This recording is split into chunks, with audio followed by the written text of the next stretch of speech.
Bah alors là, je te fais entre deux vidéos, parce que j'étais en train de faire la vidéo pour te montrer le van. Et du coup, j'improvise une vidéo avec un photographe que je viens de croiser. Et en fait, qui va nous parler de la pollution. Parce qu'en fait, je pensais que c'était du maritime.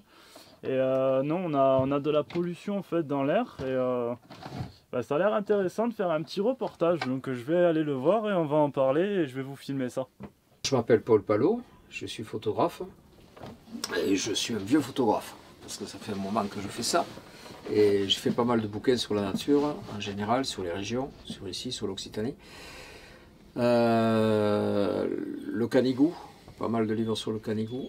C'était ma montagne un peu mythique, puisque je suis catalan. Et je préfère te regarder à toi, c'est plus facile. Voilà. Et la montagne catalane, c'est l'emblème, c'est le Canigou. C'est bien pour les Catalans du Sud que les Catalans du Nord.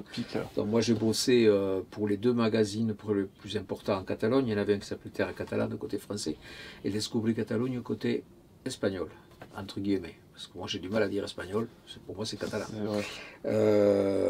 Donc une expérience de prise de vue avec des magazines de territoire, des bouquins qui est longue quand même, 30 ans pratiquement. Ah oui, c'est cool. Voilà. Donc les observations qu'on fait ce soir, c'est logique dans ma vie puisque j'ai regardé la nature depuis longtemps et je vois des trucs évoluer. Donc je disais que tout à l'heure lorsqu'on s'est rencontrés que le début de l'aventure pour moi par rapport au climat, ça a été une rencontre de choses que je trouvais anormales quand j'observais dehors, et une dame qui s'appelle Adrienne Cazeille que j'ai rencontrée dans les Pyrénées-Orientales. C'est un ami à moi qui me l'a fait rencontrer quelque part parce qu'il a trouvé des similitudes dans ce que je lui disais et de ce qu'elle disait, et il m'a dit il faut que vous vous rencontriez. Il faisait un sujet un jour sur un village, une rando, c'était Thuir, et Adrienne habitait à Thuir. On s'est rencontrés il y a fort longtemps, je pense une vingtaine d'années maintenant.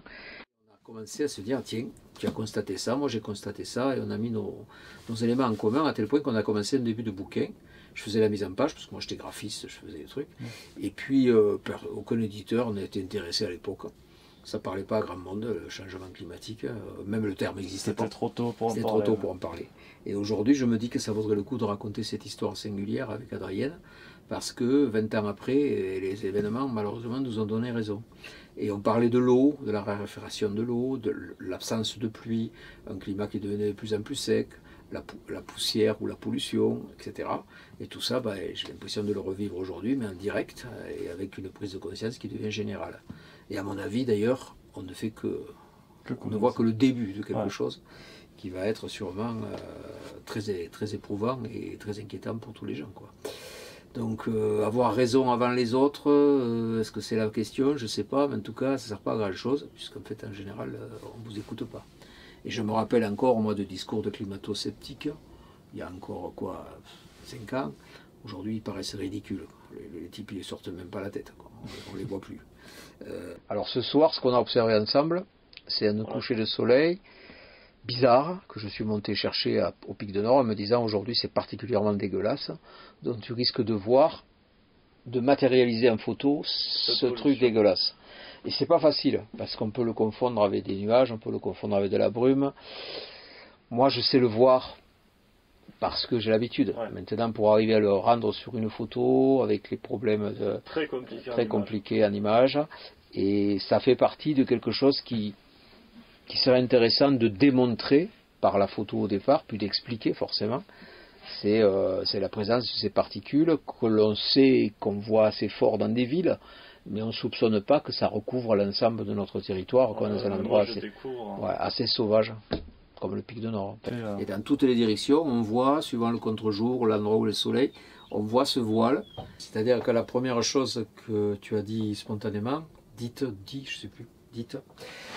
c'est souvent ce qu'on entend quand moi je discute avec un paysan dans la montagne, on regarde le lever du jour, tout ça, et on voit un petit voile, pas comme aujourd'hui. Et il y a un peu de brume, c'est pas de la brume, quoi. C'est-à-dire qu'il y a des jours où ça naît de la brume, heureusement il y en a, et puis des jours il n'y en a pas. Et on sait bien que c'est ces particules. Enfin, en tout cas, moi, par la couleur, par la texture, par ce comportement face au soleil, qu'on peut l'apparenter à de la fumée. Sauf qu'au lieu de voir la trace de la fumée, ça a à peu près la couleur, ce qui quelque part est logique. La fumée, c'est c'est des particules aussi, des particules de trucs brûlés qui se dégagent à l'atmosphère. Et donc moi je trouve que ça ressemble, c'est normal, c'est une combustion en fait. C'est une combustion qui donne quelque chose, alors que la brume non, c'est de la vapeur d'eau. Je dirais c'est beaucoup plus noble. Ça finit par se lever. Ça fait une petite, ça fait un côté mouillé, un côté luisant sur les choses. C'est plutôt magnifique, comme un vernis. Là, c'est de la saleté, c'est pas pareil. C'est dégueulasse, c'est pas beau quoi. C'est les pots d'échappement, voilà. Donc on l'a à l'échelle.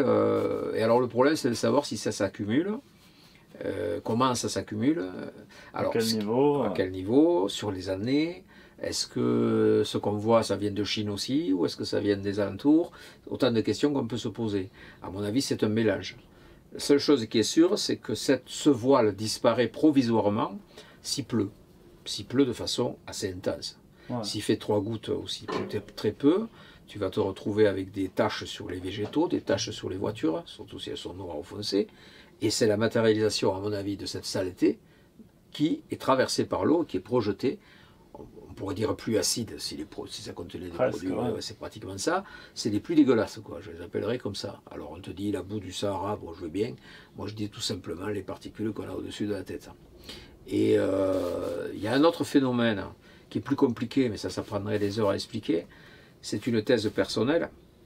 C'est que j'observe l'apparition de ces ciels voilés d'une façon, on va dire, sale, marronasse, quoi, on va l'appeler comme ça. Et en même temps la disparition des brumes. C'est-à-dire que les brumes et la rosée est moins importante. Et ça, c'est une constatation. C'est-à-dire moi qui adorais faire des photos de brumes, j'en ai fait pendant des années. Ouais. Et j'adorais les petits matins, les nappes de brume, les nappes de brouillard, c'est magnifique, ça fait une atmosphère un peu... Ouais. Voilà, c'est comme une lingerie sur une belle femme, on pourrait dire ça comme ça. Et là, tu te dis, il y en a moins. Tu ne sais pas pourquoi. Et au bout d'un moment, j'ai dit, c'est pas possible, il y a une relation.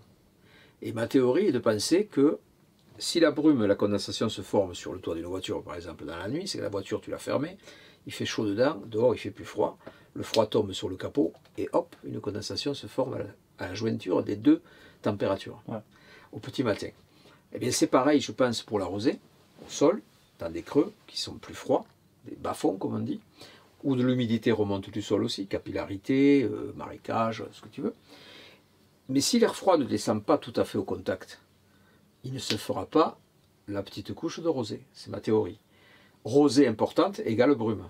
Sinon rosée. Or la rosée aussi disparaît. Elle est de moins en moins fréquente. Donc il faut quand même trouver une explication. Et bien, mon explication, elle vaut ce qu'elle vaut. Mais je pense que la couche, le drap que tu mets, ou la tulle que tu mets entre le ciel et le sol, ce qui est cette couche de merde qui demeure pendant la nuit, empêche cette catalyse, ce contact intime entre le chaud et le froid qui crée cette petite pellicule. De la même manière, tu peux avoir peut-être le même genre de phénomène avec les orages. C'est-à-dire que si tu as régulièrement des pluies et que le ciel est propre, quand le nuage arrive, ben, parfois il pleut un peu, ça se répartit, puis il pleut une deuxième fois, etc. On observe souvent à la fin de l'été maintenant que ça ne veut pas pleuvoir. Parce qu'il y a ce truc qui empêche, à mon avis, le phénomène de se faire, de ce qu'on nous a appris à l'école, le froid, le chaud, tac, tac, voilà. Et donc, quand ça pète, c'est qu'il y a là une couche monstre. Et ça pète, si tu veux, ça pète à un endroit précis. La baudruche pète, et elle te fait une colonne d'eau qui inonde un endroit, et à côté, tu n'as rien. Donc, en fait, c'est très irrégulier. Et donc, je pense que ces phénomènes ont une parenté, et ils sont dus toujours à la même chose. Donc en fait, cette espèce de phénomène qui peut paraître simple au départ, il y a un simple effet de serre, ça chauffe dessus, ça couve, il a plein de conséquences indirectes. La disparition de la rosée, le fait qu'on confonde les nuages avec la particule, le dépôt de ces particules quand il pleut, qui te donne un exemple. J'ai un ami qui observe comme moi ce phénomène, qui habite dans la montagne noire, il s'appelle Philippe, et lui il me disait, sa femme, ces jours-ci, elle passe le doigt sur la corde à linge et c'est noir. Ouais. Donc il y a bien quelque chose qui se dépose sur la corde à linge. Et tout ça, on le respire. Surtout. Et tout ça, on le respire, évidemment. Alors après, tu as toutes les théories sur ce qu'on respire. Alors, moi j'ai envie de dire, ce qui se voit le plus n'est peut-être pas le plus dangereux. C'est-à-dire, ce truc marronasse, c'est probablement les grosses particules, gasoil ou autres. Peut-être qu'il y en a des plus fines, qui sont peut-être plus insidieuses et plus mortelles. Ouais. Mon garagiste, par exemple, il me dit, je fais tourner un moteur, il faut bien qu'on le fasse, nous, dans les garages. Et en hiver, on se ferme pour savoir comment il marche, pour voir son truc. Il me dit, je ne le fais pas avec un moteur à essence, hein, parce que je me couche à la bagnole, le mec il ne me réveillera pas, je serai mort. Si je le fais avec un moteur diesel, ça pue, mais je ne vais pas mourir. Les particules ne sont pas les mêmes. Ouais. Donc qu'est-ce qui vaut mieux? Le truc qui se voit et qui est dégueulasse, hein, ou le truc qui tue insidieusement?